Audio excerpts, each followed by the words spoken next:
South Florida ফেয়ারগ্রাউন্ডের বিশাল মঞ্চে বাংলাদেশি শিল্পীদের মনোমুগ্ধকর পরিবেশনা, নাচে গানে কথা মেলায় তারা তুলে ধরেছেন আবহমান বাংলার খেলাধুলা, ইতিহাস, ঐতিহ্য আর সংস্কৃতি। তাদের স্মরণে ছিল পল্লী কবি জসিমউদ্দিন, নান্দনিকতায় তুলে এনেছেন রবীন্দ্রনাথ, নজরুল আর লালনের সৃষ্টিকে।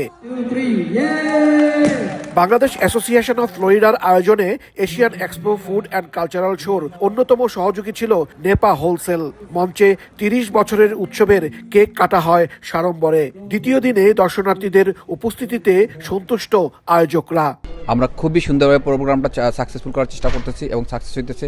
অনেক লোকজন আসছে। প্রতি বছরের ন্যায় অ্যাটলিস্ট আমরা এক্সপেক্ট করি মোর দ্যান 10,000 পিপল কালকে আমাদের গ্যাদারিং হবে। ৩০তম এশিয়ান ফুড ফেয়ারে সাউথ ফ্লোরিডার সকল বাঙালি এসে আমাদের এই প্রোগ্রামকে সাকসেস করেছে।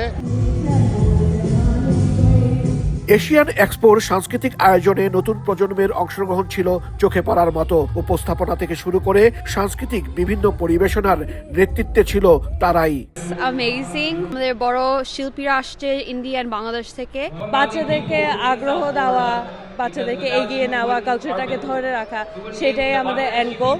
অনুষ্ঠানে 15টি দেশের প্রতিনিধিরা অংশ নেন। বিভিন্ন পণ্যের পসরা সাজিয়ে বসেন দোকানিরা।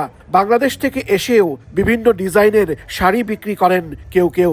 এসব স্টলে ক্রেতাদের আগ্রহ ছিল লক্ষণীয়।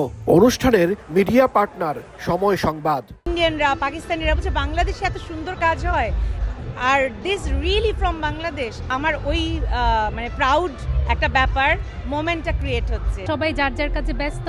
এরকম একটা প্রোগ্রাম, এরকম একটা মেলা আসলে খুবই ভালো লাগে। পরে ভারতীয় শিল্পী কেকা ঘোষাল, বাংলাদেশি শিল্পী রুমেল ও পাপিমোনা সঙ্গীত পরিবেশন করেন। যুক্তরাষ্ট্রে প্রবাসী বাংলাদেশিদের সবচেয়ে বড় আয়োজন এই Asian expo and food fair, যেখানে নিজেদের মধ্যে মেলবন্ধন সৃষ্টির পাশাপাশি বাংলা ভাষা, শিল্প ও সংস্কৃতির বিকাশে এই আয়োজন গুরুত্বপূর্ণ ভূমিকা রাখছে। হাসানুজ্জামান সাকি, সময় সংবাদ, ওয়েস্ট পাম বিচ, ফ্লোরিডা।